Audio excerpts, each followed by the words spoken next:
क्या हाल चाल? एक नंबर सर। और आपके सामने हाजिर है आपके गब्बर सर। कैसे हो गब्बर आर्मी? उम्मीद है आप लोग सभी मस्त, बेहतरीन, सुपर और मक्खन मलाई होंगे, जैसे कि आप हमेशा रहते हैं। तो भैया गुड वाली इवनिंग सभी प्यारे प्यारे बच्चों को। राधे राधे। कैसन बा? मस्त बा, सुपर्ब बा और मक्खन मलाई बा। कैसे हैं आदित्य, तान्या, नेहा, प्रियांशी, पीयूष, अपर्णा? कैसे हैं मेरे प्यारे प्यारे बच्चे? मेरे बच्चे कैसे हो? कैसी चल रही है पढ़ाई?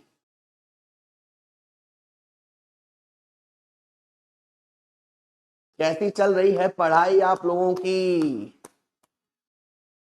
हाँ जी बेटू। हमने जो चैप्टर स्टार्ट किया था उसका नाम था अकाउंटिंग फॉर डिबेंचर्स, और इसका फर्स्ट लेक्चर हमने किया था जिसमें मैंने आपको डिबेंचर की कुछ बेसिक एंट्रीज समझाई थी, डिबेंचर्स की कुछ कॉमन एंट्री समझाई थी। उसके बाद मैंने आपको बताया था कि debentures consideration other than cash वाले पार्ट में क्या होता है। उसके बाद मैंने थोड़ी सी आपको जानकारी दी थी डिवेंचर एज आ कोलेट्रल। हाँ जी, ठीक है। तो सबसे पहले मैं उन प्यारे प्यारे बच्चों को एप्रिशिएट करना चाहूंगा जिन्होंने होमवर्क करके मुझे सेंड किया था। मैं उसके नाम बताना चाहूंगा बेटू।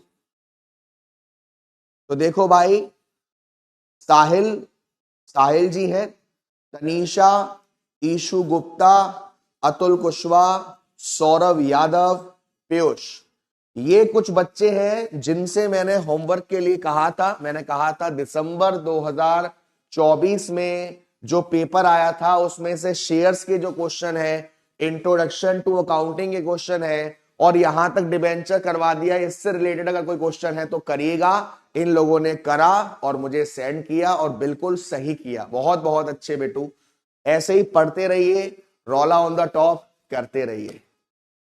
तो चलिए आज हम करेंगे अकाउंटिंग फॉर डिबेंचर्स का लेक्चर सेकंड।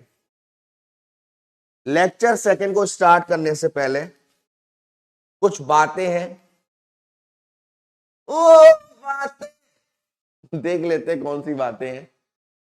सबसे पहले मैंने आपको बताया था लास्ट क्लास जब खत्म हो रही थी तो बात चल रही थी कोलेट्रल सिक्योरिटीज। क्या होती है कोलेट्रल सिक्योरिटी?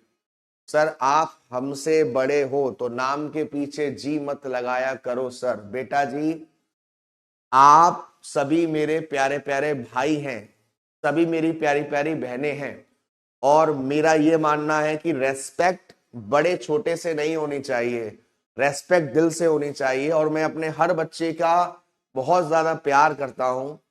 ये सिर्फ एक टीचर और स्टूडेंट का बॉन्ड नहीं है, ये एक फैमिली है, ठीक है ना?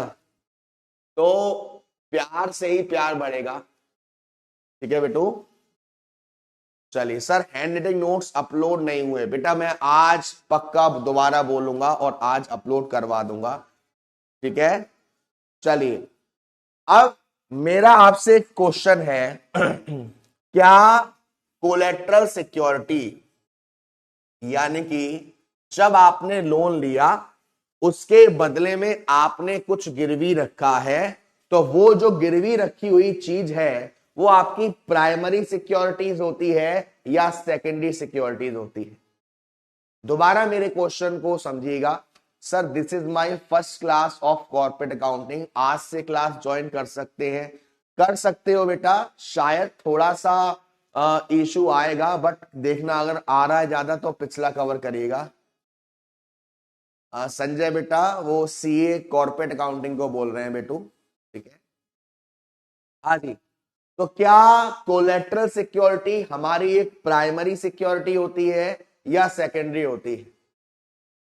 प्रियंका जी कह रही हैं सेकेंडरी होती है, राज कह रहे हैं प्राइमरी नहीं बेटा, ज्योति सही कह रही हैं, शालिनी पाल सही कह रही हैं, निशान प्राइमरी नहीं होती, नेहा जी प्राइमरी नहीं होती, उमेश सही कह रहे हैं, बहुत बहुत अच्छे।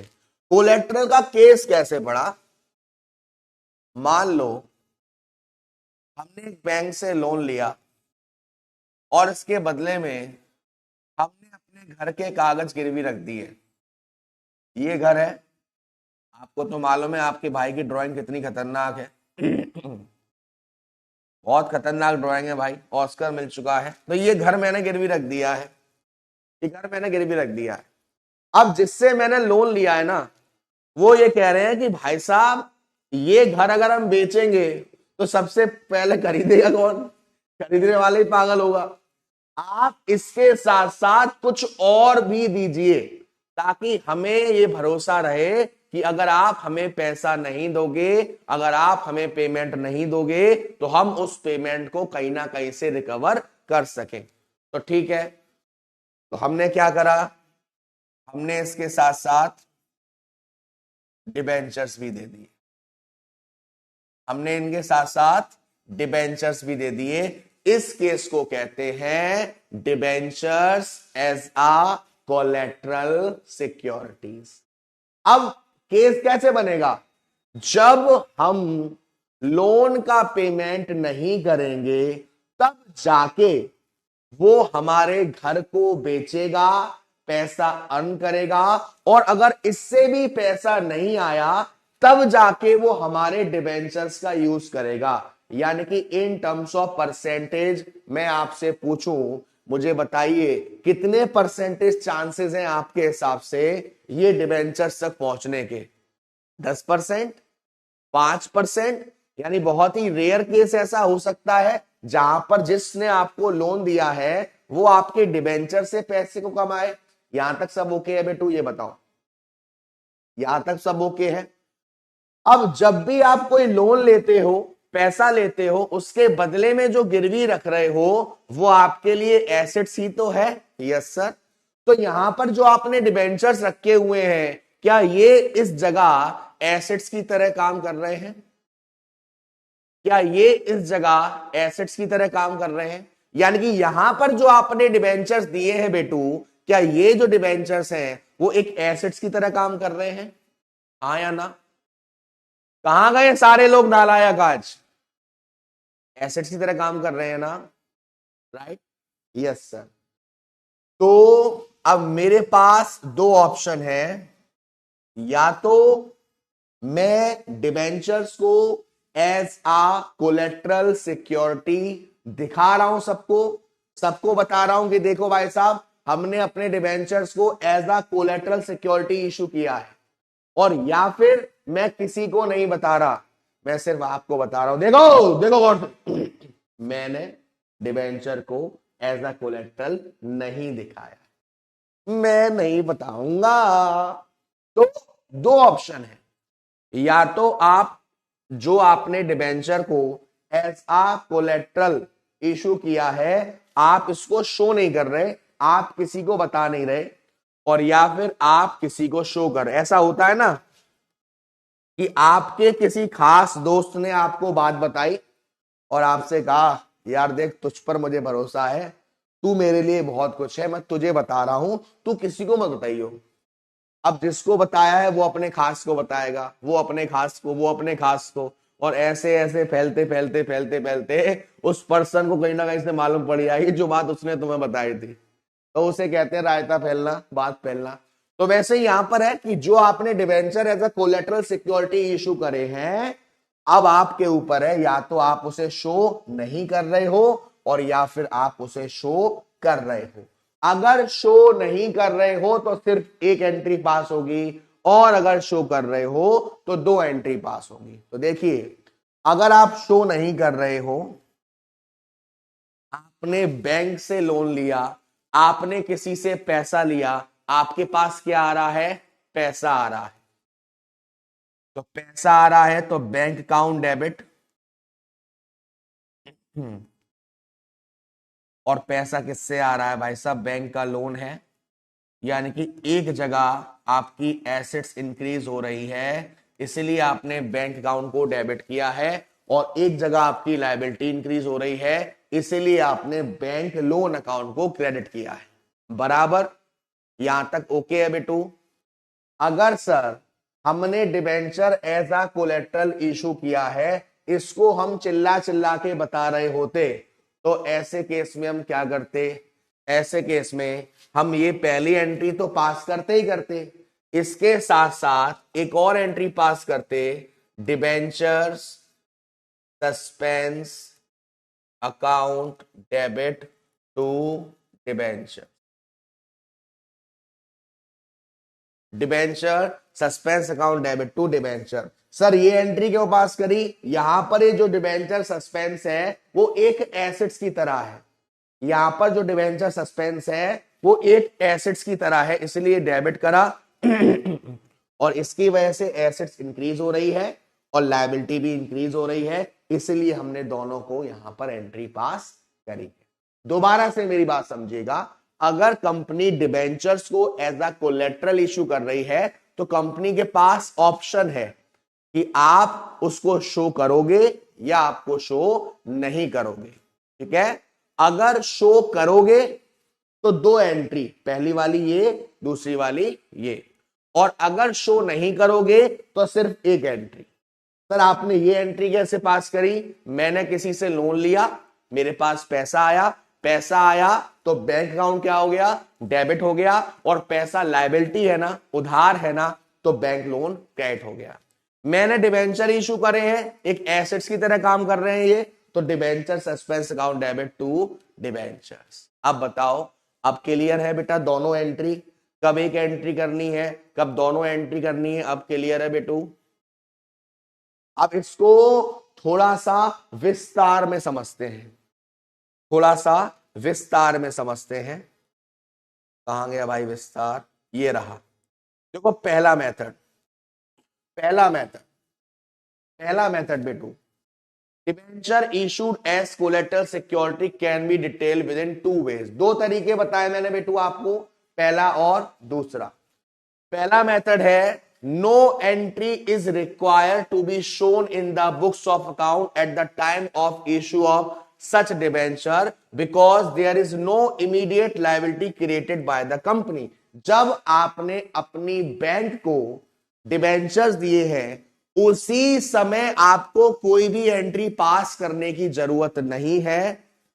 दीपांशु, हाँ बेटा, घर प्राइमरी सिक्योरिटी है। जब आपने बैंक को डिबेंचर दिए हैं एज अ कोलेटरल सिक्योरिटी, उसी वक्त आपको उसकी एंट्री पास करने की जरूरत नहीं है, क्योंकि वो लायबिलिटी अभी नहीं आ रही। आप जब पैसा नहीं दोगे फिर वो प्राइमरी सिक्योरिटी को बेचेगा, और तब उतना पैसा नहीं आया तब जाके वो डिबेंचर का इस्तेमाल करेगा। तो ये तो पहला मेथड है जिसमें आप सिर्फ एक एंट्री पास करेंगे। कौन सी एंट्री पास करेंगे? Bank account debit to bank loan account. ठीक है, और ये देखिए यहां पर आप शो कर रहे हैं, ये दूसरा मेथड जो मैंने आपको बताया, debenture suspense account debit to debenture. दोबारा समझिए, दोबारा समझिए, इस क्वेश्चन को देखिए।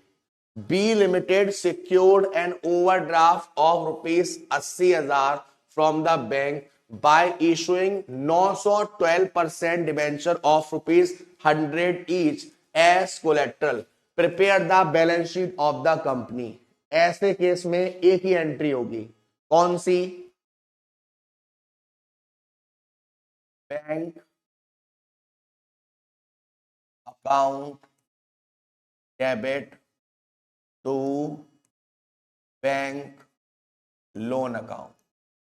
पैसा आ रहा है, और किससे आ रहा है बेटा पैसा? बैंक से आ रहा है, तो हमने एंट्री पास करी 80,000 रुपए। हमने एंट्री पास करी 80,000 रुपए। पहला मेथड है ये पहला मेथड है बेटू। हमने यहां पर डिबेंचर को एज अ कोलेट्रल इशू करे हैं, हम शो नहीं कर रहे हैं।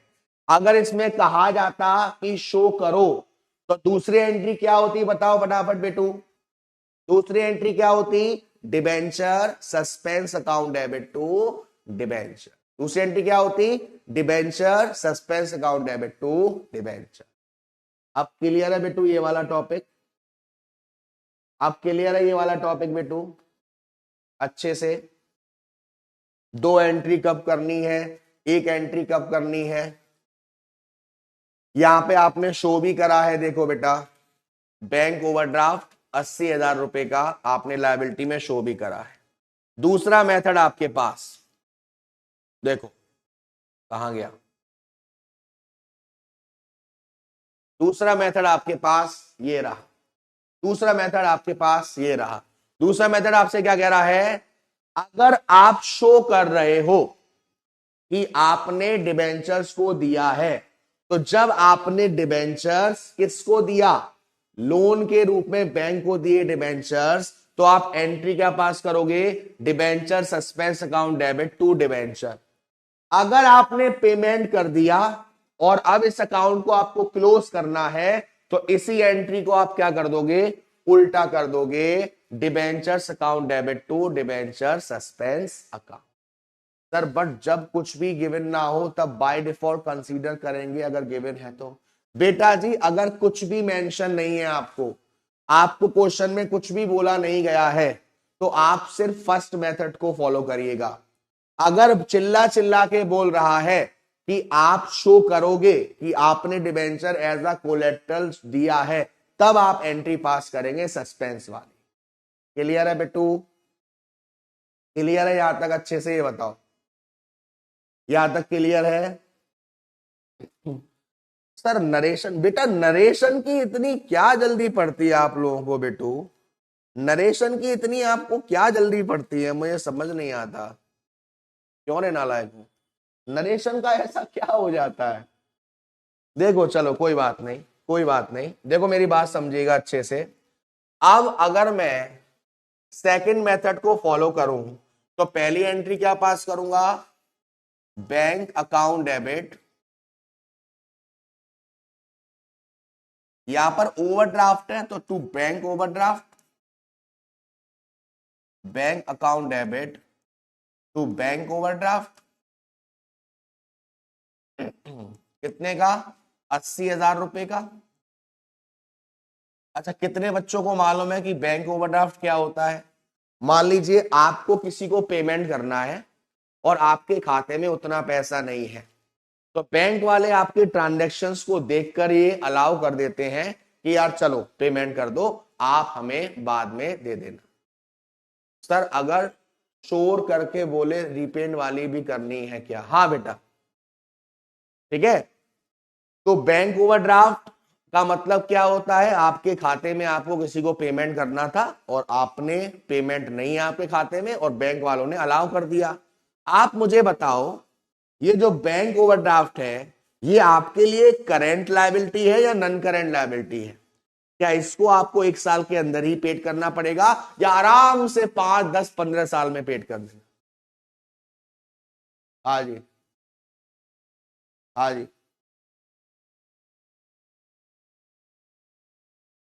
नहीं बेटा ऐसा कुछ भी नहीं है, बस वो आपकी एंट्री को सिक्योर करता है, ठीक है ना?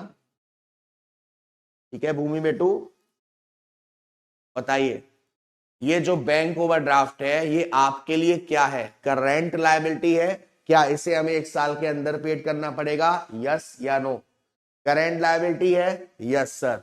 तो मेरे प्यारे प्यारे बच्चों, ये जो बैंक ओवरड्राफ्ट है, मैं इसे बैलेंस शीट में अगर दिखाऊंगा तो कहां दिखाऊंगा, शॉर्ट टर्म प्रोविजन में दिखा सकता हूं, करंट लायबिलिटी में दिखा सकता हूं, यस सर ओके। अब मेरे प्यारे प्यारे बच्चों, ये तो सिर्फ एंट्री हो गई फर्स्ट मेथड के हिसाब से। अगर मैं यहां पर सेकंड मेथड भी अप्लाई कर रहा हूं, यहां पर बोला जा रहा है कि मैं डिबेंचर को शो करूंगा, दूसरी एंट्री क्या होगी और अमाउंट क्या आएगा, दूसरी एंट्री क्या होगी और अमाउंट क्या आएगा, बताइए दूसरी एंट्री क्या होगी और अमाउंट क्या आएगा? सर दूसरी एंट्री होगी debenture, debenture suspense account debit to debentures. आपने कितने डिबेंचर दिए, 900 डिबेंचर दिए और 100 ईच, यानी कि 90,000। 900 डिबेंचर दिए और 100 ईच, यानी कि 90,000। ठीक है, इसका नरेशन हो जाएगा बाय ऑब्टेनिंग या बीइंग ऑब्टेनिंग ओवरड्राफ्ट। इसका हो जाएगा being issue of debentures as collateral securities. Very very good, बहुत बहुत अच्छे बच्चों। अगर मैं ईमानदारी से बैंक वालों को जितना मैंने पैसा लिया है 80,000 रुपए, इतना पैसा पेड कर दूंगा, तो तीसरी एंट्री क्या होगी? तीसरी एंट्री क्या होगी? वेरी गुड निहारिका, शालिनी, आदित्य, आंचल, बहुत बहुत अच्छे बच्चों। अगर मैं लोन का पेमेंट ईमानदारी से चुपचाप धप्पा करके पेड कर देता हूं, तो अब तीसरी एंट्री क्या करूंगा? सर तीसरी एंट्री हो जाएगी debentures account debit to debenture suspense. ठीक है, अब मेरे प्यारे प्यारे बच्चों बता दो, जब मैंने अभी थोड़ी देर पहले आपको ये एंट्री समझाई थी, शायद कुछ कंफ्यूजन थी।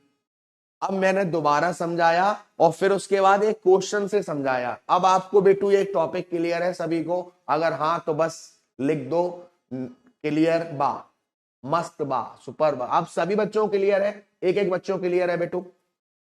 पहली एंट्री क्या करेंगे, दूसरी एंट्री कब करेंगे अगर क्या बोला है क्वेश्चन में, और तीसरी एंट्री कब करेंगे? क्लियर है बेटू सारी चीजें? अब सर आपसे कह रहा है prepare the balance sheet of the company. Prepare the balance sheet of a company, इसका मतलब क्या है बेटा? देखो बैंक ओवरड्राफ्ट तो आपने बता दिया कहां जाएगा। ये डिबेंचर सस्पेंस आप एक एसेट्स की तरह ले रहे हो, और सिर्फ डिबेंचर्स क्या होता है? लायबिलिटी होता है। तो बस आपको यही तो करना है, यही तो करना है। सबसे पहले आपने देखो non current liability 1, current liability 2 और नन करेंट एसेट्स 3। मेरे प्यारे प्यारे बच्चों मुझे बताओ नन करेंट लायबिलिटी में क्या डाला होगा? Debentures. Current liability short term borrowings में क्या डाला बेटा? Bank overdraft. और नन करेंट एसेट्स में क्या डाला? Debenture suspend. Sir third entry जब पेमेंट डेव को यूज करेगा तब? हाँ बेटा पीयूष बेटू, लास्ट एंट्री जब होगी जब आपसे क्वेश्चन में साफ साफ कहा गया कि रीपेमेंट कर दिया। अगर रीपेमेंट नहीं करा है तो इसकी एंट्री नहीं हो। ठीक है, चलो अब आपको मैं बैलेंस शीट दिखा देता हूं। ये देखिए लॉन्ग टर्म बोरोइंग में क्या दिखाए हैं? डिबेंचर्स। शॉर्ट टर्म बोरोइंग्स में बैंक ओवरड्राफ्ट, करेंट लायबिलिटी, और एसेट्स में क्या दिखाए हैं? 90,000 के डिबेंचर। ठीक है, चलिए चलिए बेटू एक क्वेश्चन और था शायद जो मैं आपके लिए लेके आया था। हाँ ये क्वेश्चन एक अच्छा क्वेश्चन था और प्रैक्टिस के लिए भी एक अच्छा क्वेश्चन है। जरा देखेंगे बेटा इस क्वेश्चन को, है ना। Z limited issue 2,500 10% debentures of ₹100 each, a premium of 10% payable as 20 का एप्लीकेशन है, 50 का अलॉटमेंट है, प्रीमियम शामिल है, and the balance on first and final call public applied for 3,500 debentures, application for 2,250 debenture were accepted in full, application for 500 share were allotted 250 debenture, and the remaining applicant were rejected, all money was duly received। क्या आपसे कह रहा है कि 2,250 वालों को तो आपने पूरा पूरा दे दिया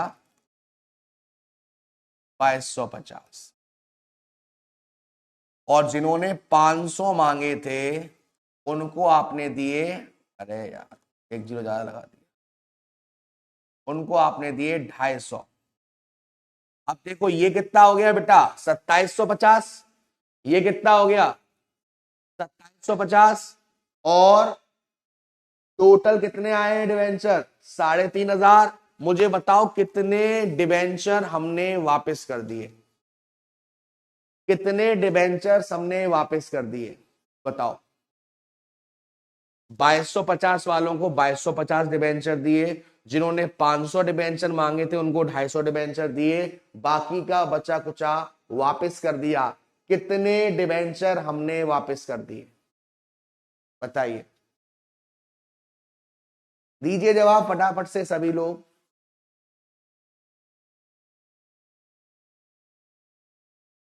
यार, बच्चे कमेंट धीरे करते हैं या आज कुछ और ही इशू है।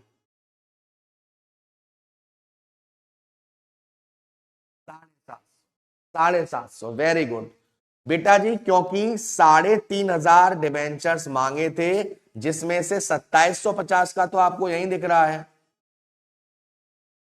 अब 3500 में से अगर आप 2750 माइनस करोगे तो कितने डिबेंचर्स बचे 750। ये नालायक 250 डिबेंचर कैसे आ गया बेटू, 250 कैसे आ गए, 250 कैसे आ गए। हाँ जी 750, ठीक है। तो चलिए अब एंट्री करते हैं हम लोग। सबसे पहली entry bank account debit to 10% debenture application account. बेटा अमाउंट बताओ कितना आएगा, अमाउंट बताओ कितना आएगा, अमाउंट बताओ कितना आएगा बेटा, मैं यंत्र उठा लिया हूं अपना। अमाउंट कितना आएगा, पहली एंट्री कितने से होगी, अमाउंट कितना आएगा, अमाउंट कितना आएगा 70,000, कितना आएगा 70,000।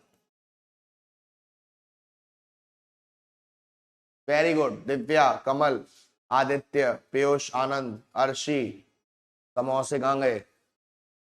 Being application money received, okay बेटू। नेक्स्ट एंट्री क्या होगी बेटा, नेक्स्ट एंट्री होगी 10% debenture application account debit to 10% debentures account to bank और टू 10% डिबेंचर अलॉटमेंट। चलिए भैया लग जाइए काम पे। मुझे बताओ बैंक में कितना पैसा आएगा, चेतना शर्मा 70,000 कैसे हुआ सर। बेटा जी 3,500 डिवेंचर्स आए हैं और एप्लीकेशन 20 की है।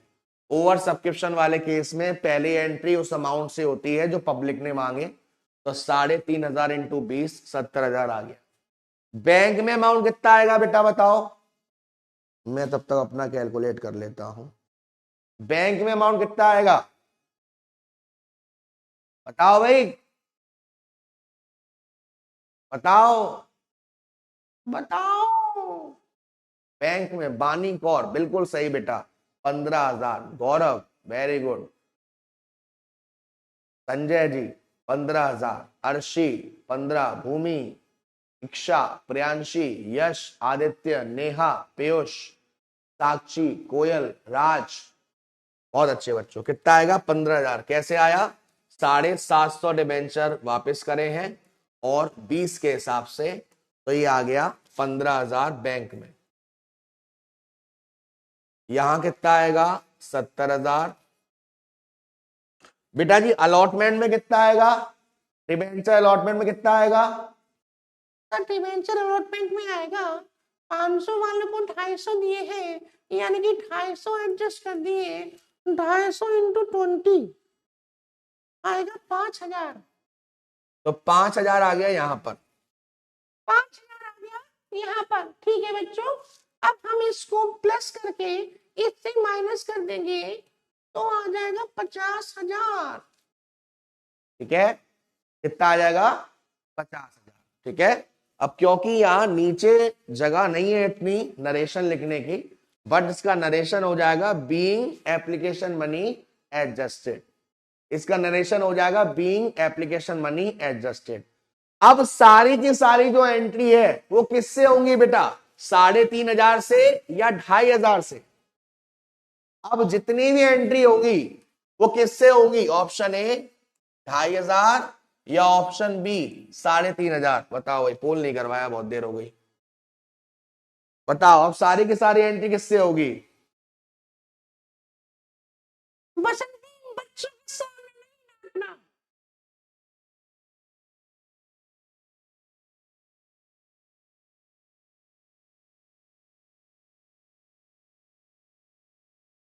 यस जी कह रहे हैं सर हेडफोन नहीं लगाया था। अरे यार कोई बात नहीं बेटू, ऐसी हमने कोई बात नहीं करी है जिससे हेडफोन की जरूरत पड़े।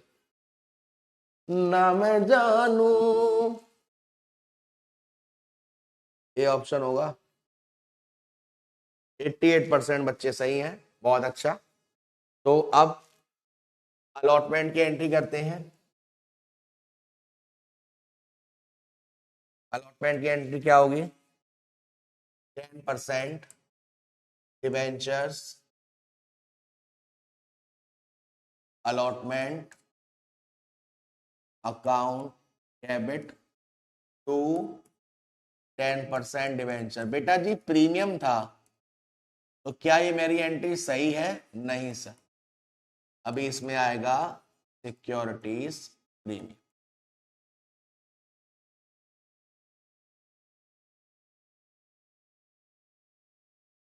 अब आप देखोगे 2,500 इंटू 50 करना था, तो 2,500 इंटू 50 1,25,000, जिसमें से 100 में से 10% प्रीमियम यानी 10 का प्रीमियम है, यानी कि 2,500 इंटू 10 तो 25,000 का प्रीमियम है और 1,00,000 का यहां पर ऐसा। ठीक है, ठीक है बेटू, नरेशन डाल देंगे being allotment money due, being allotment money due. अब अलॉटमेंट की नेक्स्ट एंट्री क्या हो जाएगी? Bank account debit to 10% allotment. बच्चा क्या आप मुझे एग्जैक्ट अमाउंट बता सकते हो कितना आएगा? यहां अमाउंट देख लो और यहां जो आपको जरूरत है वो देख लो। क्या आप मुझे बता सकते हो कि बैंक वाले इसमें अमाउंट कितना आएगा? अमाउंट कितना आएगा अलॉटमेंट के बैंक वाले में? तब तक मैं यहां लिख देता हूं बीइंग अलॉटमेंट मनी रिसीव्ड। बताओ। अरे वाह दिव्या, मौज कर दी। राज, जानवी, वानी, ज्योति, आदित्य, विनीत नहीं बेटा 1,25,000 नहीं आएगा। देखो 1,25,000 आना था, लेकिन 5,000 पहले से एडवांस में आ चुका है जो आपने एडजस्ट किया है, तो माइनस करेंगे तो ये आएगा 1,20,000 इस तरीके से, 1,20,000। ठीक है, तो बाकी तो बेसिक है, आप इजीली कर लेंगे, कोई दिक्कत वाली बात नहीं है।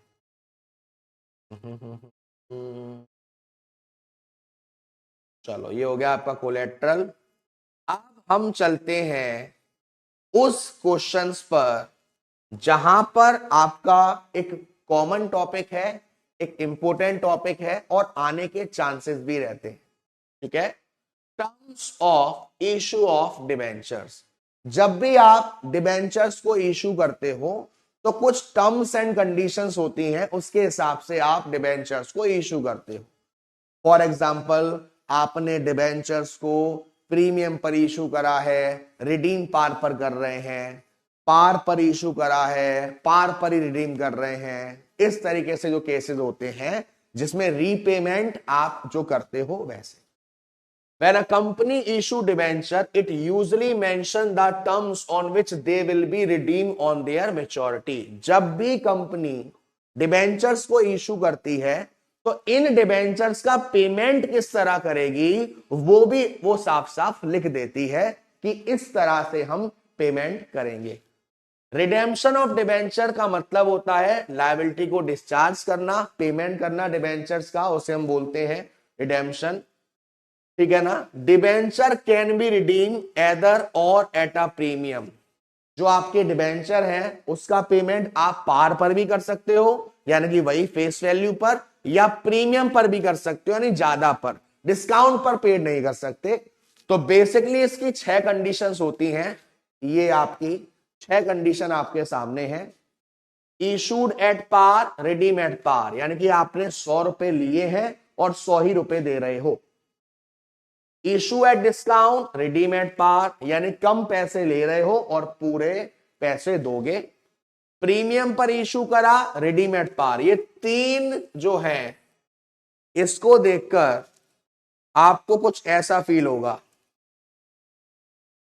ये जो 3 केस है इसको देखकर आपको कुछ ऐसा फील होगा, और बाकी के जो 3 है उसको देखकर आपको कुछ ऐसा फील होगा।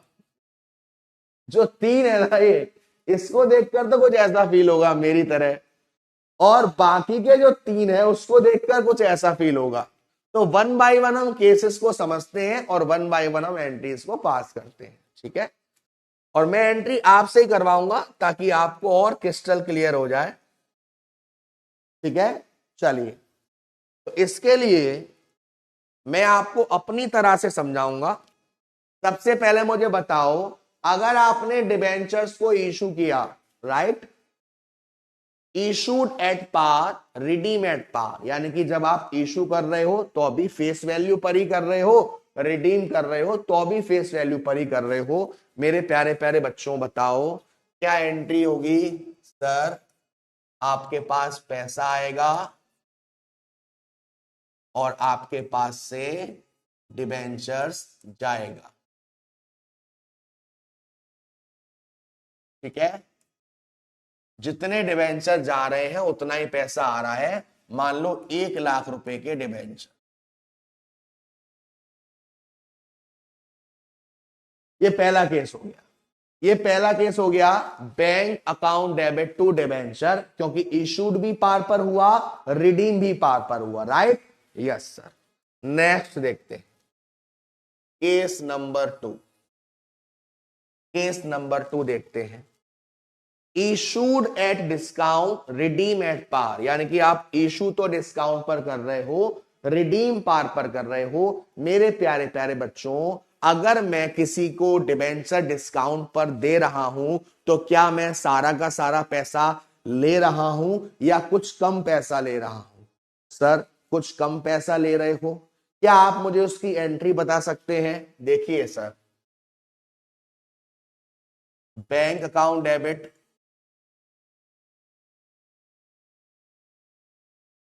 टू डिबेंचर्स, ये तो एंट्री होगी सर, ये तो एंट्री होगी, bank account debit to debenture. Yes sir, लेकिन क्योंकि आपने पूरा पैसा नहीं लिया, कम पैसा लिया है, तो डिस्काउंट ऑन डिबेंचर्स कहां शो करोगे? Debit side. Discount on issue of debenture account. अब मान लो आपने 10% का डिस्काउंट दे दिया, राइट? Yes sir. तो 1 लाख का डिबेंचर, 1 लाख का 10%, 10,000 का डिस्काउंट, और आपके पास पैसा कितना आया? 90,000। आपके पास पैसा कितना आया? 90,000 का। ये सेकंड केस, ये आपका सेकंड केस है। ठीक है बेटू, ओके। आगे बढ़ते हैं थर्ड केस में। आपसे कह रहा है issued at premium and redeem at par, यानी अब आप पैसा ज्यादा ले रहे हो। तो पहले common entry bank account debit, bank account debit to debentures, ये तो कॉमन एंट्री है, यस सर। लेकिन आप पैसा ज्यादा ले रहे हो। सपोज आप 10% प्रीमियम के साथ पैसा ले रहे हो, तो ये आपको टू सिक्योरिटीज प्रीमियम, तो देखो 1 लाख के डिबेंचर्स हैं और 10% यानी 1 लाख का 10% 10,000, और दोनों को जोड़कर आपके पास कितना पैसा आया है, 1,10,000। इस तरीके से यहां तक सब ओके है बेटा। तीनों एंट्री देख लो, तीनों केस देख लो, ये पार पर है, ये डिस्काउंट पर है और ये प्रीमियम पर है। तीनों केस ओके है बेटू, ओके रिपोर्ट है, ओके है बेटू, टेंशन नको। आगे बढ़ सकते हैं, अन्य केस देख सकते हैं बेटू। चलिए अन्य केस देखते हैं। Issued at par and redeem at a premium. मेरे प्यारे प्यारे बच्चों, अगर मैं किसी को 100 रुपए का डिबेंचर दे रहा हूं और 100 रुपए ही उससे ले रहा हूं, लेकिन पेमेंट मैं उसको ज्यादा करूंगा, तो क्या मेरे लिए वो नुकसान है, क्या मेरे लिए वो लॉस है? Yes sir. तो फोर्थ वाला केस देखो। अच्छा मैं यहां समझा देता हूं। फोर्थ वाला केस, नॉर्मल एंट्री क्या होगी, bank account debit to debenture, ठीक है, नॉर्मल एंट्री ये हो गई। लेकिन आपने डिबेंचर को रिडीम प्रीमियम पर कर रहे हो। अब ये प्रीमियम वो वाला नहीं है, अब ये प्रीमियम रिडेम्पशन वाला है। तो to premium on redemption account. तो मान लो 10% का प्रीमियम था, तो 1 लाख यहां आ गया और 10% यहां आ गया। इसकी वजह से हमें लॉस हो गया, लॉस आ गया डेबिट में, loss on issue of debentures. कितने का लॉस हो गया बेटा, 10,000 का, और बाकी का 1 लाख इस तरीके, बाकी का 1 लाख हमने यहां डाल दिया इस तरीके। ये है आपका फोर्थ केस, ये था आपका फोर्थ केस। फिफ्थ देखते हैं, issued at a discount and redeem at a premium. तो पहले हम डिस्काउंट को कर लेते हैं, इशूड एट डिस्काउंट। तो bank account debit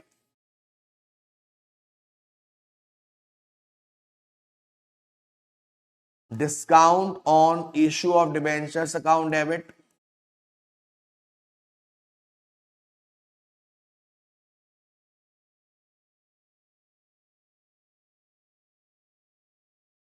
to debentures.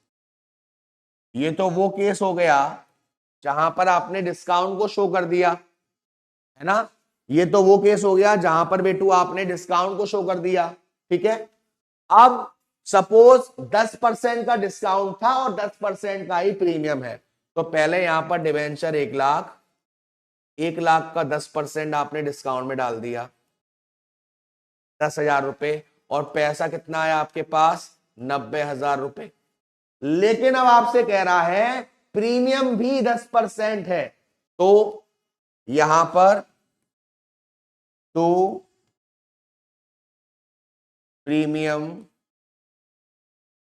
On redemption 10,000 रुपए, और इसकी वजह से हमें क्या हो गया, लॉस हो गया। तो loss on issue of debentures account debit 10,000, इस तरीके। क्लियर है बेटू? अब क्लियर है? एक लास्ट केस बचता है सिक्स्थ वाला, इशूड एट प्रीमियम और रिडीम एट प्रीमियम। जब भी कभी ऐसा केस आएगा जहां पर इशू भी प्रीमियम पर करा है और रिडीम भी प्रीमियम पर करा है, उस केस में हमेशा जो रिडीम वाला प्रीमियम है ना, वो इशू वाले प्रीमियम से ज्यादा होगा। ठीक है, तो देखो बेटू, मैं सिक्स्थ केस आपको बता रहा हूं। सबसे पहले इशू वाला प्रीमियम शो करेंगे, bank account debit to debentures account और टू सिक्योरिटीज प्रीमियम। तो मान के चलते हैं जो इशू वाला प्रीमियम है वो 10% है और जो रिडीम वाला प्रीमियम है वो 20% है। तो सबसे पहले इशू वाले प्रीमियम का ट्रीटमेंट करेंगे। डिबेंचर्स थे 1 लाख के, 10% प्रीमियम हो गया तो 10,000, यानी कि पैसा कितना आया? 1,10,000। लेकिन रुको जरा, सबर करो, यहां पर अब प्रीमियम ऑन रिडेम्पशन भी है। तो टू प्रीमियम ऑन रिडेम्पशन 20% था, यानी कि 20,000, और इस 20,000 की वजह से लॉस हो गया, loss on issue of debentures account 20,000। ये मैंने आपको 6 केस समझाए बेटू, ये मैंने आपको यहां पर 6 केस समझाए हैं। और सिर्फ ऐसे काम नहीं चलेगा, ऐसे मजा नहीं आएगा। अब मैं कुछ क्वेश्चंस लेता हूं आपके साथ और उन क्वेश्चंस को करेंगे, ठीक है? तब और मजा आएगा। चलिए,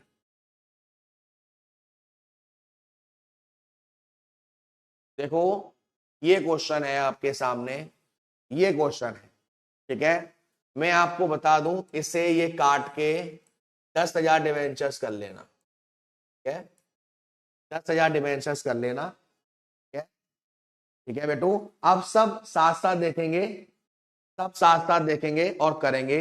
सबसे पहले मुझे बताओ, issued at par, redeem at par की जनरल एंट्री क्या होगी और अमाउंट क्या आएगा? कमल बेटा अभी इससे क्लियर हो जाएगा, इससे क्लियर हो जाएगा। जो लास्ट वाला पॉइंट किया वो यहां दे रखा है, ठीक है? चलिए, ये 15% होगा।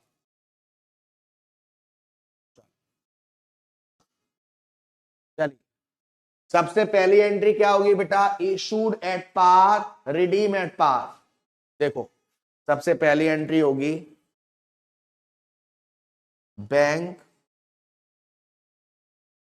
अकाउंट डेबिट टू, कितना है? 12% डिबेंचर्स। 10,000 इंटू 100 यानी कि 10 लाख,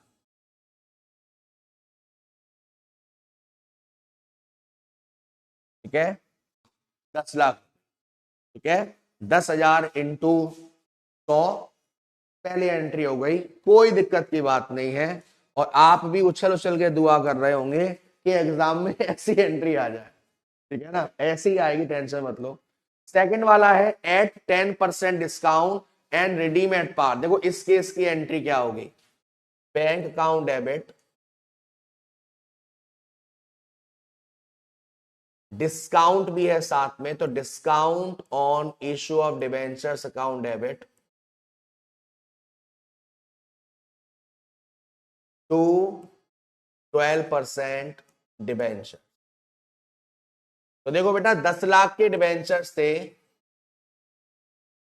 और 10% डिस्काउंट है, तो 10 लाख का 10% 1 लाख हो गया। तो 1 लाख जाएगा डिस्काउंट में और 9 लाख रुपए हमारे पास आ गए, ठीक है? 9 लाख रुपए हमारे पास आ गए। ये दोनों केस क्लियर है सभी को?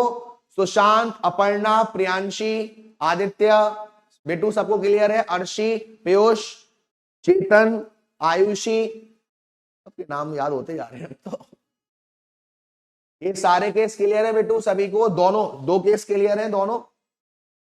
सुशांत बेटा इंपोर्टेंट है, टेंशन मत लो, अभी सेकंड लेक्चर ही है, अभी इसके बहुत क्वेश्चंस करने वाले हैं।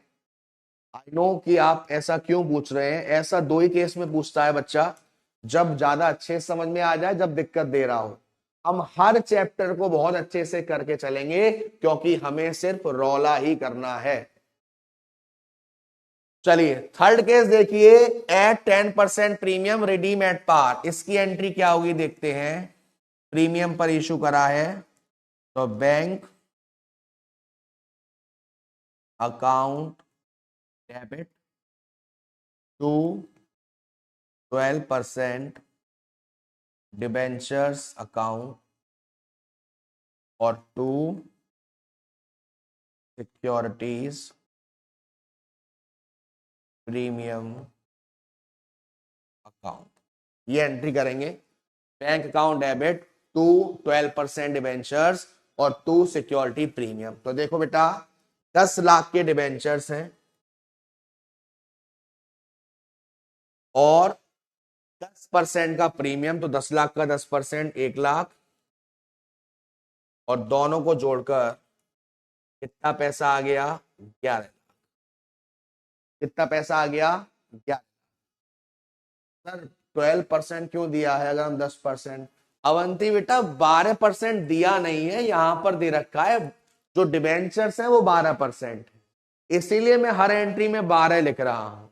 इंटरेस्ट में 10 के हिसाब से कैलकुलेट कर रहा हूं बेटू, जो दे रखा है।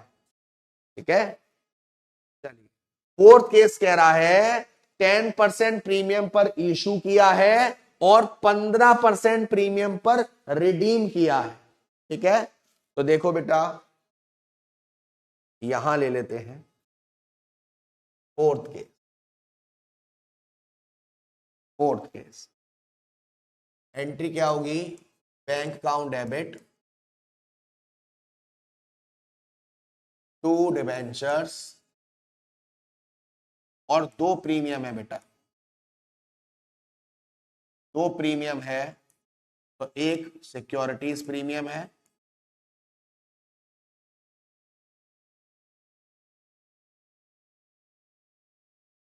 और एक प्रीमियम ऑन रिडेम्पशन।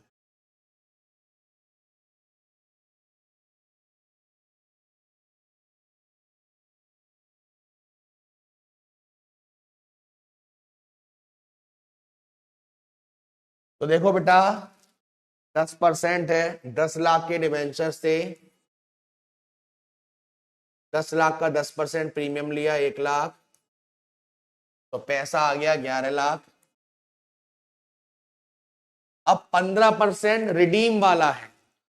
हाँ जी, नहीं संजय बेटा, इशू की और रिडीम की सेपरेट एंट्री आपको नहीं करनी है, एक ही एंट्री से करके आप बताओगे शुरुआत में ही फायदा हुआ या नुकसान। उसके बाद 10 लाख का 15% 1,50,000 और ये लॉस आ गया 1,50,000 का, loss on issue of debentures account debit 1,50,000,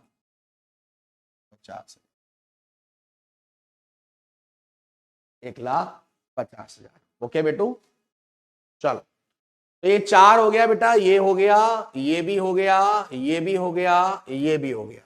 अब आपसे कह रहा है issued at par redeem at premium, common है, कर लेंगे आसानी से। Bank account debit to premium, sorry bank account debit to 12% debenture to premium on redemption, और जितना प्रीमियम ऑन रिडेम्पशन आया है उतना ही लॉस हो जाएगा। अच्छा मैं करवा देता हूं, फिफ्थ केस यहां कर देते हैं।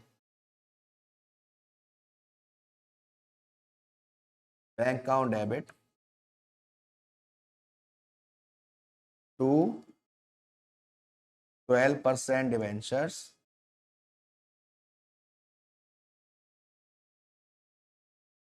और टू, सॉरी थोड़ा नीचे करना पड़ेगा,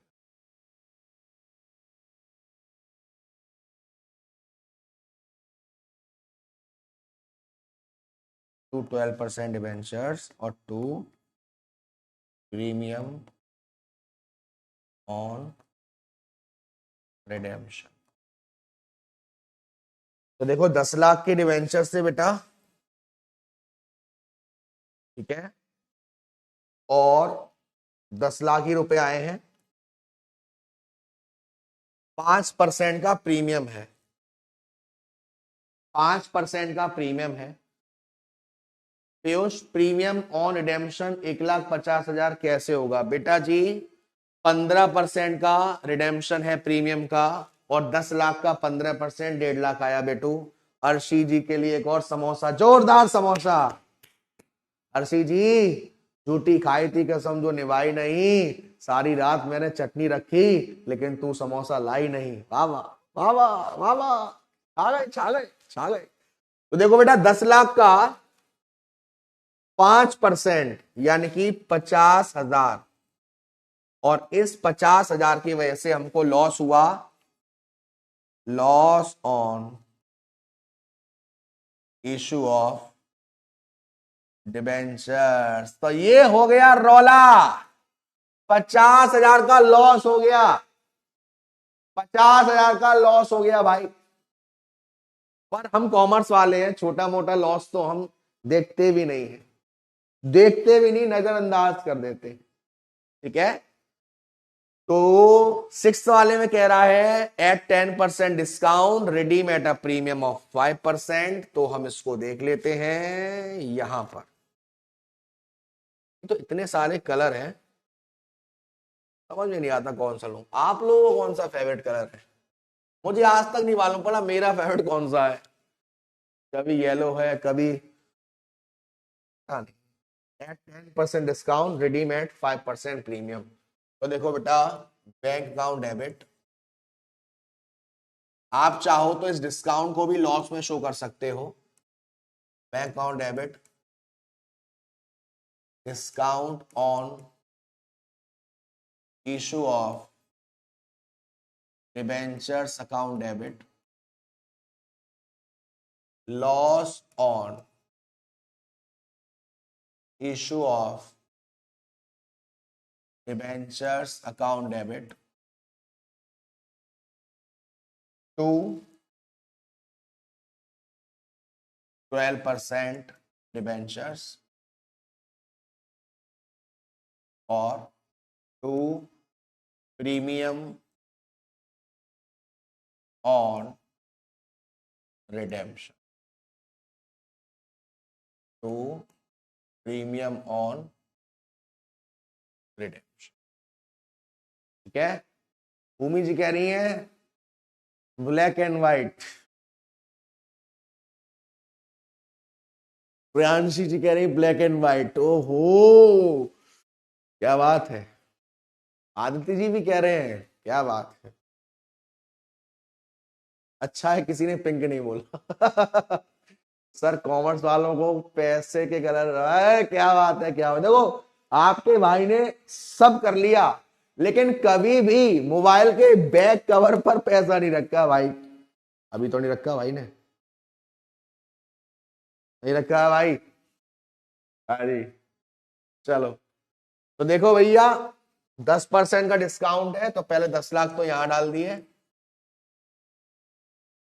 और 10 लाख का 10% का डिस्काउंट यानी 1 लाख, 9 लाख रुपए आए हैं। और प्रीमियम कितना है बेटा? 5% का प्रीमियम है, तो 10 लाख का 5% 50,000, तो ये 50,000 का लॉस हो। क्लियर बा? सर थोड़ा कंफ्यूजन हो रहा है, हम प्रीमियम ऑन रिडेम्पशन सीआर क्यों करते हैं? संजय बेटा, जो प्रीमियम है वो हमेशा शेयर और डिबेंचर के साथ ही चला है। भले ही यहां पर ये जो प्रीमियम है वो एक एक्सपेंस की तरह है, लेकिन आप तुरंत इसको खत्म कर रहे हो, राइट ऑफ कर रहे हो लॉस पर, इसलिए हम सीआर कर रहे हैं बेटू, ठीक है। ठीक है बेटा, सर 10% डिस्काउंट है और 5% प्रीमियम है, पर तो ये एंट्री पास। हाँ बेटा यही होगी, यही होगी बेटू। सब क्लियर बा? ढिंका चिका ढिंका चिका ढिंका चिका ढिंका चिका ए ए ए ए ए ए ए ए ढिंक चिका ढिंक चिका ढिंक चिका ढिंक चिका ए ए ए ए। क्लियर है बेटू? एक बार डाउट सेक्शन ओपन कर लूं। ओके सर प्लीज एक बार गूगल पर से दिसंबर 2024 का पेपर कैसे एक्सेस करना है बता दीजिए। चांदनी गुप्ता ओके सर 4 5 6। आयुषी बेटा अब क्लियर है रिवाइज करवाने के बाद? बेटा सिंपल, आपको कुछ नहीं करना, आपको गूगल पर डालना है CS executive corporate accounting question paper December 2024। जैसे ही आप ओपन करोगे तो वहां पर ICSI की वेबसाइट पे ही आ रहे होंगे क्वेश्चन पेपर, और वहां पर 2 सिलेबस दे रखे होंगे, एक पुराना एक नया। आप नए वाले सिलेबस से कर रहे हो, आपका पेपर 4 है और उसका आपको PDF मिल जाएगा। अगर फिर भी कोई दिक्कत आती है, आपको वो अवेलेबल नहीं हो पाता है, तो मैं आपको प्रोवाइड करवा दूंगा। ठीक है, ठीक है बेटू, चलिए अब एक और यहां पर समझते हैं एक नई heading, accounting treatment of discount loss on the issue of debenture. जब भी हम डिबेंचर्स को इशू कर रहे हैं, सर बहुत टफ था पेपर। नहीं पूजा जी, नहीं बेटू, मैं गारंटी देता हूं कि अगर आपने सिर्फ शेयर की बात कर रहा हूं, सिर्फ शेयर की बात कर रहा हूं, अगर आप सिर्फ शेयर का चैप्टर पढ़े हो मेरे से और सिर्फ वो चैप्टर आप देख लेना उस पेपर में, आप खुद कहोगे कि जब सिर्फ शेयर चैप्टर को पढ़ने पर ये कॉन्फिडेंस है तो पूरी कंप्लीट हो जाएगी, तो आप क्या रौला करोगे। हाँ बेटा मैं ग्रुप पर डाल दूंगा। ठीक है, चलिए ये टॉपिक आपके लिए ध्यान से सुनिएगा। The discount loss on debenture is in the nature of capital loss and therefore the same must be written over of the lifetime of debenture. The entire amount of discount or loss on issue of debenture cannot be written off in the year. Sir इसका मतलब क्या है बताइए। देखिए बेटा, मान लीजिए आपने जब डिबेंचर को इशू करा तो 10% यानी कि 1,00,000 रुपए का लॉस हो गया। 1,00,000 रुपए का लॉस हो गया। ठीक है, यस सर। ये 1,00,000 रुपए का जो लॉस है ना, ये सारा का सारा लॉस आप पहले ही साल में शो नहीं करोगे, क्योंकि ये एक कैपिटल लॉस है। तो इसको आप टुकड़ों में धीरे धीरे स्लोली स्लोली स्लो मोशन में करोगे पेड। ठीक है, फॉर एग्जाम्पल अगर आप इसको 4 इंस्टॉलमेंट में कर रहे हो तो हर साल कितना पैसा रिटर्न ऑफ करोगे? 25,000। अगर इसको 5 इंस्टॉलमेंट में कर रहे हो तो हर साल कितना करोगे? 20,000। अगर इसको 10 इंस्टॉलमेंट में पेड कर रहे हो तो हर साल कितना करोगे? 10,000। इसको समझाने के लिए मैंने आपके लिए एक क्वेश्चन भी लिया है शायद। देखो ये क्वेश्चन है आपके लिए। ठीक है, ये आपके सामने एक क्वेश्चन है और इस क्वेश्चन को जरा देखिए। आपसे कह रहा है B limited issue 2012% debenture of ₹100 each at a discount of 6% on 1/4/2018 payable by annual drawings in 4 years। क्या कह रहा है आपसे? आपने 2000 डिबेंचर्स 100 ईच यानी कितना हो गया? 2,00,000 रुपए। आपने किसी से 2,00,000 रुपए लिए हैं डिबेंचर्स की फॉर्म में, राइट? Yes sir. और आप इस 2,00,000 का जो पेमेंट है वो 4 इक्वल एनुअल इंस्टॉलमेंट में कर रहे हो। तो मेरे प्यारे प्यारे बच्चों, ये जो 4 इक्वल इंस्टॉलमेंट होगी वो एक इंस्टॉलमेंट कितने की होगी ये बताओ? एक इंस्टॉलमेंट कितनी होगी? अगर मैं किसी को 2,00,000 रुपए पेड कर रहा हूं और 4 किस्तों में मैं 2,00,000 रुपए दे रहा हूं, तो हर इंस्टॉलमेंट मेरी कितने रुपए की होगी? 50,000 होगी। यानी ये तो 1 साल बाद है, अब मैंने 50,000 रुपए दे दिए तो कितना बचा? 1.5 लाख।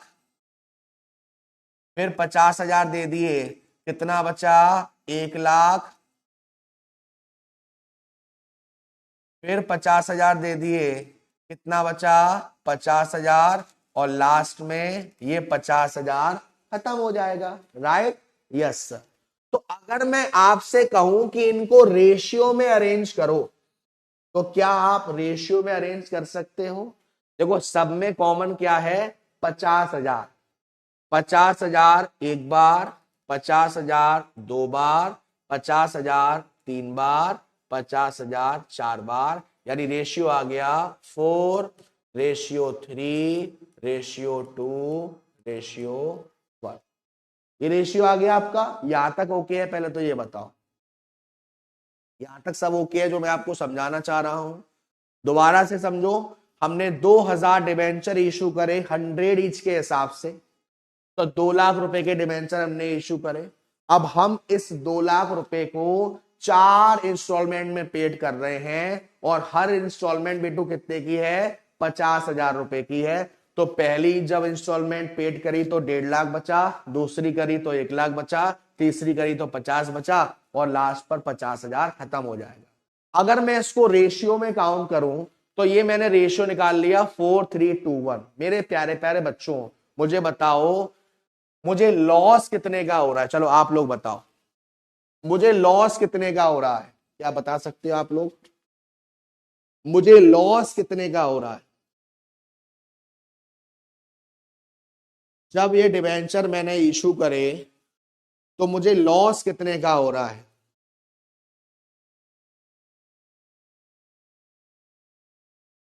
बताओ, मुझे लॉस कितने का हो रहा है बेटू?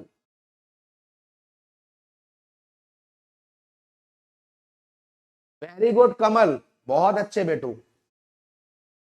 सबसे पहले कमल, राज, आदित्य, शिवम, साक्षी। शिवम बेटा 50,000 नहीं बेटा। Mayank very good. प्रियांशी बहुत अच्छा। अर्शी, अरे मेरा नाम राशि भी है यहाँ पर। चलिए, कितने का लॉस हो रहा है? 12,000 का। कैसे मालूम पड़ा? सर 6% का डिस्काउंट है। 2 लाख का 6% कितना हो जाएगा? 12,000। तो अब ये आप जो 12,000 का लॉस है, या आप कह सकते हो डिस्काउंट है, इसे आप 1 साल में राइट ऑफ नहीं करोगे।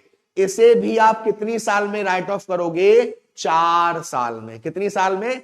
4 साल में। तो पहली साल कितना राइट ऑफ करोगे? 12,000 इंटू 4/4, 3 7 2 1 और 1 9, यानी पहली साल कितना राइट ऑफ करोगे? 4,800। दूसरी साल 3,600। तीसरी साल 2,400। और लास्ट 12। इस तरीके से पहली साल 4,800, दूसरी साल 3,600, तीसरी साल 2,400, चौथी साल 1,200। मेरे प्यारे प्यारे बच्चों, मैंने हर बार कहा है, मैं इस बार भी कह रहा हूं, चाहो तो यकीन ना हो तो इस बार का जो पेपर से एक दिन पहले वार्म अप सेशन होता है उसे देख लीजिएगा। कुछ चीजें ऐसी हैं बताई हैं, वही आई हैं। मॉड्यूल के जितने भी क्वेश्चन हैं, स्पेशली सॉल्व्ड क्वेश्चन, चाहे वो किसी भी चैप्टर के हो, स्पेशली न्यूमेरिकल चैप्टर्स के, आप उनको जरूर करिएगा। 1 या 2 क्वेश्चन ऐसे जरूर मिलेंगे जो आपकी बुक से सेम टू सेम होंगे, बस फिगर चेंज होगा। फिगर मतलब न्यूमेरिकल फिगर की बात हो रही, ठीक है? अभी तक आपने जितना पढ़ा है उसमें से शेयर का फुल फ्लैश पक्का होगा आपका, अंडर राइटर्स पक्का होगा, बायबैक बोनस शेयर इतना इंपॉर्टेंट नहीं थे, बट दिसंबर वाले एग्जाम में बायबैक भी आया। प्रेफरेंस रिडेम्पशन वाला, डिबेंचर्स में अब तक आपने जो भी किया है उसमें जो इंपॉर्टेंट है वो आज का एक तो ये है, और जो मैंने 6 केस बताए थे अभी आपको, इतने पर इशू, इतने पर रिडीम, ये आपका इंपॉर्टेंट है। और तो और इस बार तो कॉमन जनरल एंट्री भी डिबेंचर्स की दे दी थी ताकि बच्चे और खतरनाक रौला कर दें। ठीक है, तो इसको मैं आपके लिए इंपोर्टेंट मार्क कर रहा हूं बेटू। ठीक है, इसको मैं आपके लिए एक इंपोर्टेंट मार्क कर रहा हूं। चलिए, अब बात आती है रिडेम्पशन ऑफ डिबेंचर्स की। किसकी? रिडेम्पशन ऑफ डिबेंचर्स की। मेरे प्यारे प्यारे बच्चों, पैसा लिया है तो देना पड़ेगा, चाहे 10 साल बाद 15 साल बाद सनम। समय पूरा हो जाएगा क्या करोगे, कहां से लाओगे इतना पैसा तुम। मतलब आपने किसी को डिबेंचर इशू करे, फिर 20 साल बाद पैसा कैसे भरे, इसलिए तुमने DRR बनाया, इसलिए तुमने DRRI बनाया। अब इसे क्या कहते हैं समझते हैं? देखिए बेटा, रिडेम्पशन ऑफ डिबेंचर्स यानी कि जो आपने डिबेंचर्स इशू करे, एक लायबिलिटी है। आप उसका जब पेमेंट करोगे तो कैसे कैसे कर सकते हो? या तो आप उन डिबेंचर्स का पूरा पेमेंट कर दोगे, या फिर आप उनके डिबेंचर्स को हाफ कन्वर्ट कर दोगे या हाफ पेमेंट कर दोगे, या आप उनके डिबेंचर्स को ओन मार्केट से परचेस कर लोगे। सब केस अलग अलग है। तो आपसे क्या कह रहा है? Redemption of debentures refers to extinguish और discharging the liability on account of debentures in accordance with the terms of issue. मतलब जो भी हमारे ऊपर लायबिलिटी है, जो भी हमारे ऊपर डिबेंचर्स का पेमेंट जो हमें करना है, उस डिबेंचर के पेमेंट को करना ही रिडेम्पशन कहते हैं। In other words, redemption of debenture means repayment of the amount of debenture by the company. दूसरी भाषा में कहा जाए, डिबेंचर्स का मतलब है, रिडेम्पशन का मतलब है लायबिलिटी का पेमेंट करना। ठीक है, चलिए, DRR, डिबेंचर रिडेम्पशन रिजर्व।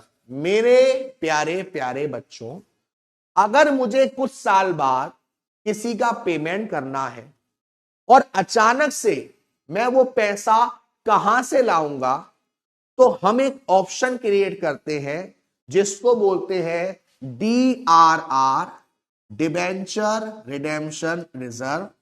और मैं हर साल जो भी मेरी आउटस्टैंडिंग लायबिलिटी है उसका 10% इस रिजर्व में डालूंगा।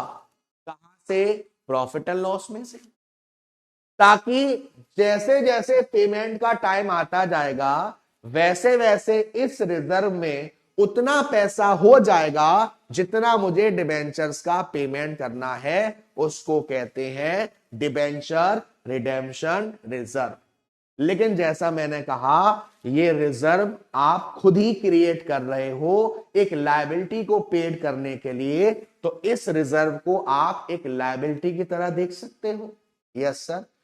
ये रिजर्व कहां से बनाया जाएगा? प्रॉफिट एंड लॉस में से। ये रिजर्व कितना बनाया जाएगा? आउटस्टैंडिंग बैलेंस का 10%। ठीक है, यस सर। पेमेंट होने के बाद जितना पैसा DRR में गया है, वापस से उतना पैसा जनरल रिजर्व में ट्रांसफर करना पड़ेगा। ठीक है, बट मेरे प्यारे प्यारे बच्चों, मुझे आप ये बताओ, अगर मैं DRR बना रहा हूं और उसमें पैसा डालता जा रहा हूं, क्या इसमें मेरा कोई बेनिफिट हो रहा है? क्या मुझे कोई इंटरेस्ट मिल रही है? क्या मुझे कोई फायदा मिल रहा है? यस या नो? इसी बीच कुछ हो गया क्या? सर मैंने दिसंबर 24 किया था, आप प्लीज शेयर कैपिटल का, कैपिटल में कितना जाएगा? ओके बेटू। भूमि, सबसे पहले तो आप सबसे पहले तो आपको घबराना नहीं है। हाँ जी, देखिए, आपकी तरह मैं भी मायूस हूं, दिल दुखा है, मगर क्वेश्चन हिला तो नहीं है। देखिए, अगर मैं कुछ पैसा डीआरआर में डाल रहा हूं तो क्या ये पैसा पर मुझे कोई इंटरेस्ट मिल रही है? क्या इस पैसे पर मुझे कोई ब्याज मिल रही है? नहीं मिल रही। तो डीआरआर का मतलब है मैं बस पैसा डालता जा रहा हूं, पैसा डालता जा रहा हूं, पैसा डालता जा रहा हूं, पैसा डालता जा रहा हूं, पैसा डालता जा रहा हूं, बस। लेकिन अगर मैं इसी पैसे को कहीं इन्वेस्ट कर दूं, इन्वेस्टमेंट कर दूं, तो मुझे ब्याज मिलेगी, तो मुझे इंटरेस्ट मिलेगी। यस और नो? Yes sir. यानी कि एक होता है D R are I, debenture, redemption, reserve, investment. अब ये एक एसेट्स है, ये एक लायबिलिटी है और ये एक एसेट्स है। ये आपको हर साल का 30 अप्रैल से पहले जो आपका आउटस्टैंडिंग बैलेंस है उसका 15% आपको इन्वेस्ट करना पड़ेगा। आउटस्टैंडिंग बैलेंस का 15% आपको इन्वेस्ट करना पड़ेगा 30 अप्रैल से पहले। और अगली साल 31 मार्च तक ये क्या हो जाएगा? मिच्योर हो जाएगा। मिच्योर का मतलब ये नहीं बड़ा हो जाएगा, मिच्योर का मतलब इसका पैसा आपको मिल जाएगा। और तो और इस पर आपको इंटरेस्ट भी मिलती है भाई, इस पर आपको इंटरेस्ट भी मिलती है। तो डीआरआर सिंपली हम पैसा डाल रहे हैं रिजर्व में, और इसका और कुछ ज्यादा खास कोई बात नहीं है। डीआरआर आई एक इन्वेस्टमेंट है, एक एसेट्स है, और इसको करने पर हमें इंटरेस्ट भी मिलेगी, इसको करने पर हमें ब्याज भी मिलेगी। ब्याज नहीं कह रहा, ब्याज कह रहा हूं। तो मेरे प्यारे प्यारे बच्चों, आपकी इंफॉर्मेशन के लिए मैं आपसे जानना चाहूंगा, क्योंकि मैं भूल गया हूं, इतना ही पढ़ के आया था आज। डीआरआर एक लायबिलिटी मान सकते हैं और डीआरआरआई एक इन्वेस्टमेंट है, तो एसेट्स मान सकते हैं, राइट? Yes sir. तो मुझे बताओ डीआरआर क्योंकि एक लायबिलिटी है, इसका ओपनिंग बैलेंस डेबिट साइड जाएगा या क्रेडिट साइड जाएगा? यानी इसका जो ओपनिंग बैलेंस होता है वो डेबिट बैलेंस कैरी करेगा या क्रेडिट बैलेंस? मतलब साल की शुरुआत का जो बैलेंस होगा वो कौन सा बैलेंस कैरी करेगा? डेबिट बैलेंस या क्रेडिट बैलेंस? ऑप्शन भी देता हूं मैं। अगर आप कहते हैं डेबिट बैलेंस तो ए ऑप्शन, और अगर आप कहते हैं क्रेडिट बैलेंस तो बी ऑप्शन। लायबिलिटी का जो ओपनिंग बैलेंस है वो कौन सा बैलेंस कैरी करेगा? ऑप्शन ए डेबिट बैलेंस और option B credit balance. Vineet Shah बेटा, गलत है आपका आंसर। और मैं नोटिस किया हूं आज करीब 3-4 बेसिक बेसिक क्वेश्चंस के आंसर आपके गलत थे बेटा। ऐसा क्यों हो रहा है प्लीज चेक करिए। कंसेप्ट में थोड़े इशू आ रहे हैं, क्या रीजन है बेटू, पता करिए। देखिए बेटा, लायबिलिटी का जो ओपनिंग बैलेंस होता है वो क्रेडिट बैलेंस होता है, क्रेडिट साइड जाता है, और जो क्लोजिंग बैलेंस होता है वो डेबिट साइड जाता है। सेम, अच्छा। Option B is the right answer. 70% बच्चे सही हैं। चलिए अच्छी बात है, कोई दिक्कत वाली बात नहीं है। अब ऐसे ही ये जो इन्वेस्टमेंट है ये एक एसेट्स है, ये एसेट्स है बेटू। तो जो एसेट्स का डेबिट सॉरी ओपनिंग बैलेंस कहां जाता है? डेबिट साइड या credit side? A option debit side, B option credit side. Panchu कह रही है सर आपकी तो चील की निगाह है। भाई हो जाता है, शादी के बाद निगाहें तेज हो जाती हैं। चलिए, तो इन्वेस्टमेंट का जो ओपनिंग बैलेंस है वो क्या होगा बेटा? डेबिट बैलेंस या क्रेडिट बैलेंस? अगर आप कहते हैं डेबिट बैलेंस तो ए ऑप्शन, और अगर आप कहते हैं क्रेडिट बैलेंस तो बी ऑप्शन। इन्वेस्टमेंट एक एसेट्स है, तो इसका ओपनिंग बैलेंस क्या होगा बेटा, बताइए? बताओ ला ला ला ला ला लो ले ले ले ले। चलिए, ए इज द राइट आंसर। 87.5% बच्चों सही है। एक बार लीडर पोर्ट देख लेते हैं भाई। नंबर 1 पर आयुषी जी हैं, वेरी गुड बेटू। प्रियांशी, दिव्या, ओहो टॉप 3 आज गर्ल्स का रौला है भाई।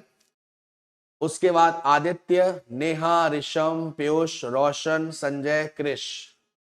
क्रिश यार ये बताओ क्रिश 4 कब आ रही है? क्रिश 4 कब आ रही है? हाँ जी, उमेश जी कह रहे हैं सर की शादी हो गई है, ब्रेकिंग न्यूज। अरे नहीं हुई नालायक, अभी तो अपन सिंगल है। चलिए, तो एसेट्स का जो ओपनिंग बैलेंस है वो कहां आता है? डेबिट साइड में। और क्लोजिंग बैलेंस कहां आता है? क्रेडिट साइड में, राइट। ओपनिंग बैलेंस कहां आता है? डेबिट साइड में। और क्लोजिंग बैलेंस कहां आता है? क्रेडिट साइड में, राइट। Yes sir. अब मैंने आपको जब क्लियर कंसेप्ट समझा रहा था तब मैंने आपसे कहा था कैपिटल, लायबिलिटी और इनकम, ये आपका जब भी इंक्रीज होगा जर्नल एंट्री में या अकाउंट में कहां जाएगा? क्रेडिट साइड जाएगा। और आपकी एसेट्स और एक्सपेंसेस जर्नल एंट्री में कहां जाएगा? डेबिट साइड में जाएगा। तो अगर डीआरआर इंक्रीज होता है तो कहां जाएगा? क्रेडिट साइड में। और डीआरआर डिक्रीज होता है तो कहां जाएगा? Debit side. सेम इसी की तरह अगर मेरी एसेट्स इंक्रीज होती है कहां जाएगा? डेबिट साइड में। और अगर मेरी एसेट्स डिक्रीज होती है कहां जाएगा? Credit side. ठीक है, चलिए फटाफट से कुछ फास्ट ट्रैक क्वेश्चन कर लेते हैं। सबसे पहला, डीआरआर आउटस्टैंडिंग बैलेंस का कितना परसेंट बनेगा? 10%। डीआरआरआई कितना? 15%। डीआरआर लायबिलिटी कितना लेना है? डीआरआरआई इन्वेस्टमेंट कितना लेना है? डीआरआर का ओपनिंग बैलेंस कहां जाएगा? क्रेडिट साइड में। और क्लोजिंग कहां जाएगा? डेबिट साइड में। और इन्वेस्टमेंट का ओपनिंग बैलेंस कहां जाएगा? डेबिट साइड में। क्लोजिंग कहां जाएगा? क्रेडिट साइड में। अगर डीआरआर इंक्रीज होता है तो कहां पर जाएगा? डीआरआर लायबिलिटी इंक्रीज होता है क्रेडिट साइड, और डिक्रीज होगा तो डेबिट साइड। एसेट्स का जस्ट उल्टा हो जाएगा, एसेट इंक्रीज होती है डेबिट साइड जाएगा, और एसेट डिक्रीज तो हमारा कहां पे आएगा? क्रेडिट साइड में। ठीक है बेटू, इसको अच्छे से आपको याद रखना है। एक बार चलिए, ये कुछ पॉइंटर्स हैं, वैसे तो आपको मालूम रहता है। देखिए, methods of redemption of debentures. जब आप डिबेंचर्स का पेमेंट करते हैं तो कौन कौन से तरीके हैं आपके पास पेमेंट करने के? सबसे पहला, पेमेंट इन लमसम, सारा का सारा पैसा एक बार में दे दें तो हमारा payment in lump sum. Payment in instalment, instalment में किस्तों के हिसाब से पैसा दे रहे हैं तो हमारा पेमेंट इन इंस्टॉलमेंट। दीपांशु जी कह रहे हैं नालायक को, ये ऐसे गाऊं तो अच्छे से आएगा। परचेज इन ओपन मार्केट, ये एक बहुत अच्छा टॉपिक है और ये समझाने वाला टॉपिक है। परचेज इन ओपन मार्केट एक तरीके से जैसे आपने शेयर वाले चैप्टर में बायबैक करा था ना, वैसे ही है परचेज इन ओपन मार्केट। ठीक है ना, तो एक अच्छा टॉपिक है जो आने वाली क्लासेस में हम देखेंगे। और उसके बाद है कन्वर्जन इनटू शेयर या फिर नया डिबेंचर। पेमेंट नहीं करा, उसके डिबेंचर को शेयर में कन्वर्ट कर दिया या नए डिबेंचर इशू कर दिए। तो जब रिडेम्पशन की बारी आती है, पेमेंट करने की बारी आती है, तो ये 4 मेथड्स होते हैं हमारे पास। या तो हम सारा का सारा पैसा दे दे, या हम इंस्टॉलमेंट में पैसा दे रहे हैं, या फिर हम अपने ही डिबेंचर्स को मार्केट से परचेज कर रहे हैं, और या फिर हम उन्हें नए शेयर दे रहे हैं या उन नए डिबेंचर्स को कन्वर्ट कर रहे हैं। तो वही मीनिंग लिखा हुआ है कि क्या मतलब होता है लमसम का। The redemption is made in one lump sum at the expiry of specified period.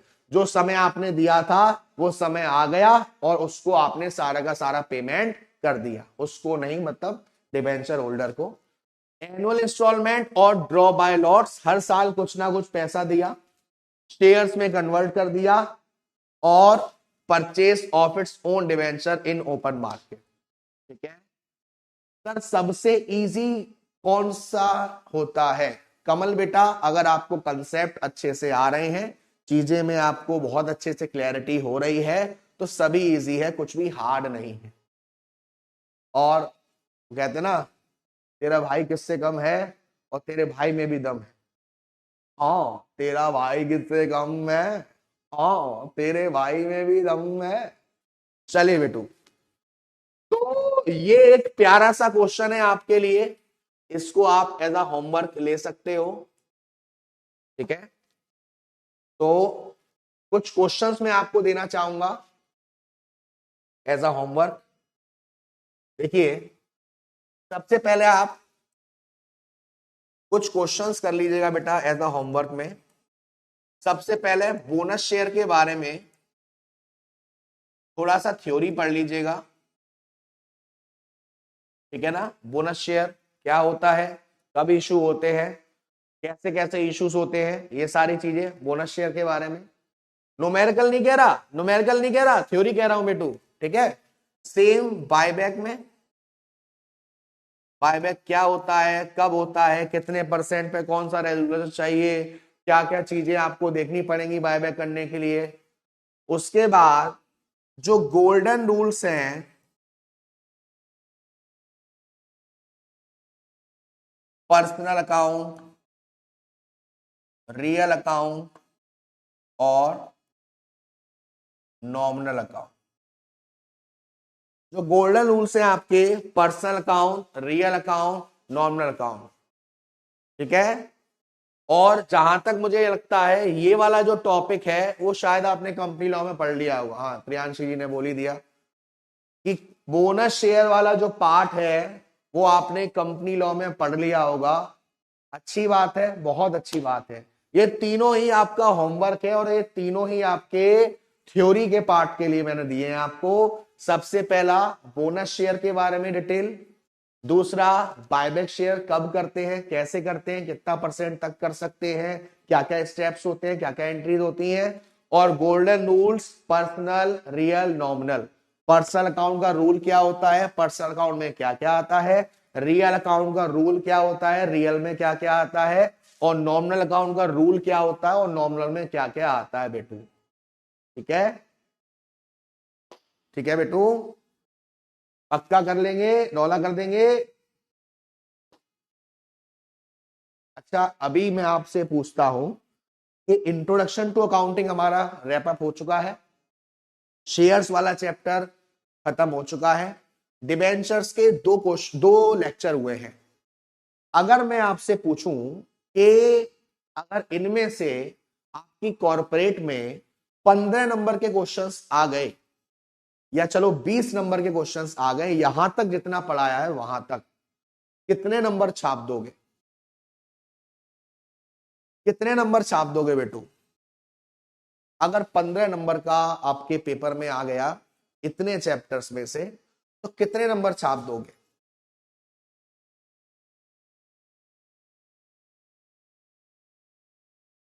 Let's see. 20, Vineet ji 20, Neha 20, Raj 20, very good. Manav 17, Sahil 13, Rishi 20, Shailesh 20, Arshi 20। ये जो बच्चे 20 से कम बोल रहे हैं, लाइक 15, 17, बेटा कम क्यों आएंगे, क्या रीजन है? अच्छा, आपने एक कोई प्रॉपर टाइम टेबल बनाया आपने पढ़ने के लिए, कोई प्रॉपर टाइम डेली का अलॉट किया आप लोगों ने कि मैं इतने घंटे डेली इस चैप्टर के लिए, सब्जेक्ट के लिए मैं निकालूंगा, डेली इतना टाइम मैं दूंगा? ऐसा कुछ किया अभी तक आप लोगों ने?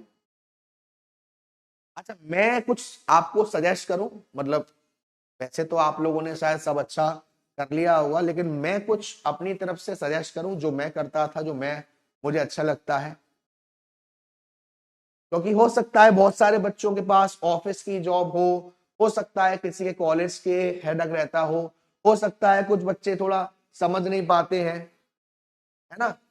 देखो, मैं आपको एक ट्रिक बता रहा हूं, उसको थोड़ा सा आप चाहे तो अपना सकते हैं। मैं ये नहीं कह रहा कि अगर आप अपना यूज कर रहे हो तो उसे खत्म कर दो, ठीक है ना। बट मेरे पॉइंट ऑफ व्यू से मैं क्या मान के चल रहा हूं कि देखो, आपके पास 4 सब्जेक्ट हैं, राइट। आपके पास 4 सब्जेक्ट हैं और हम ये चारों सब्जेक्ट लेके चल रहे हैं आईसीएसआई मॉड्यूल के स्टडी मटेरियल से। और हम ये गैस कर लेते हैं कि जीआईजीएल में मान लीजिए आपके 1000 पेजेस है बुक में, और इसमें 800 मान लेते हैं, इसमें 1000 मान, मतलब सब में 1000 ही मान लेते हैं। चलो एक काम करते हैं, सब में 1000 ही मान लेते हैं। यानी कि 4 सब्जेक्ट्स हैं आपके पास, 4 सब्जेक्ट्स हैं आपके पास, और चारों में मिलाकर टोटल नंबर ऑफ पेजेस कितने बैठ रहे हैं? 4000 पेजेस बैठ रहे हैं। हमारा एग्जाम है जून की शुरुआत में, यानी जून तो खत्म कर दो, और अभी हम जनवरी में हैं, तो जनवरी को भी हम साइड में हटा देते हैं। यानी कि फरवरी, मार्च, अप्रैल, मई, 4 महीने हैं हमारे पास। 4 महीने यानी 120 दिन। जरा आप 4000 को 120 से डिवाइड करेंगे, कितना आएगा?